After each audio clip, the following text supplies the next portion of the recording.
you all here in New York and also online. I was just checking the chat. Somebody's already doing a AI count. I think we're at 18. So for the montage, AI. There, we can add it in later. I'm not going to talk too much about AI here. We'll save that for Jared. I'm going to talk about our infrastructure.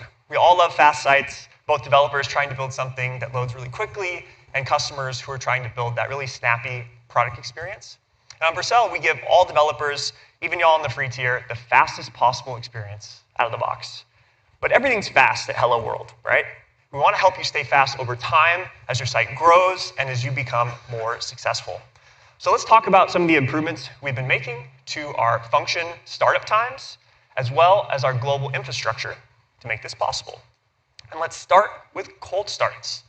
While cold starts aren't really a problem for really large sites, they can be painful for smaller applications. So let's dig in, and let's see how often this happens on the Vercel platform.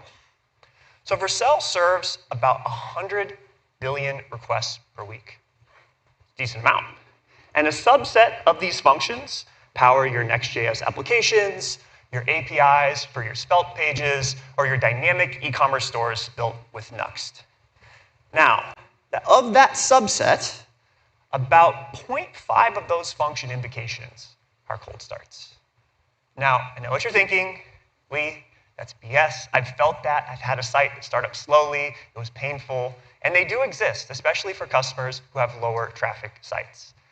Now, while most functions are already warm, we want to help make this fast even when you have a function that starts up slow. And that's the difference between a good or great experience of your product. So, what are we doing about it? Well, what we're going to talk about today are 3 different categories. But first, I want to toss out this poll to you all. So if you could use this QR code or go to ship-vote.vercel.app here in New York or online. I'm curious to hear what you all think is the main reason for a cold start.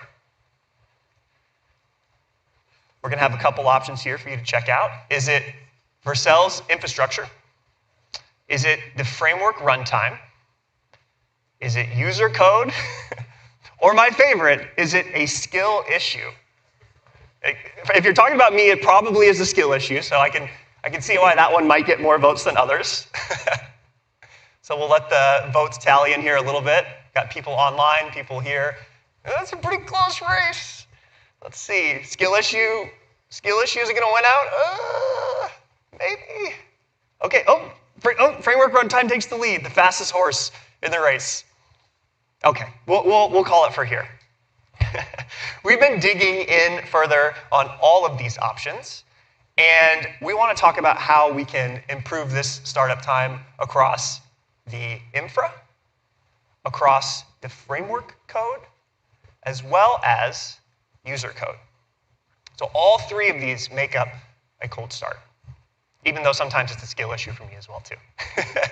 So let's start with our infrastructure.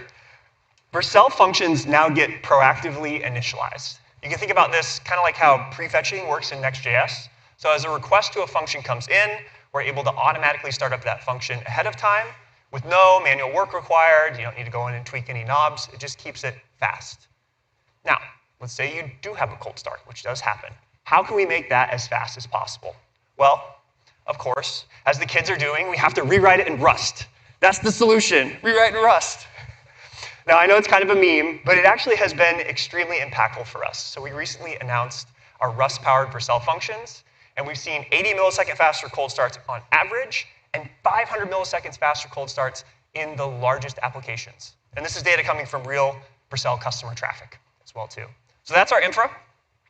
For the framework in Next.js, we've been working hard over the last year to minimize the framework runtime size when it gets bundled into a Vercel function. And also, we've tried to remove as many unused dependencies as possible, because a smaller runtime means a faster startup time. So that's some framework changes. But let's get to the good stuff. Let's get to what we're doing for your code. So most of this cold start comes from the code that's provided into the function. And we think there's an opportunity here. What can we do here?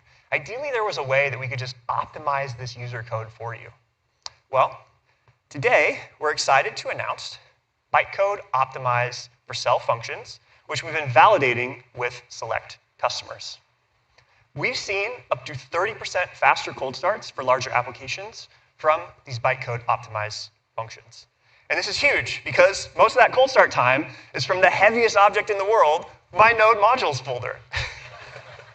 It animated off the screen, there's so much.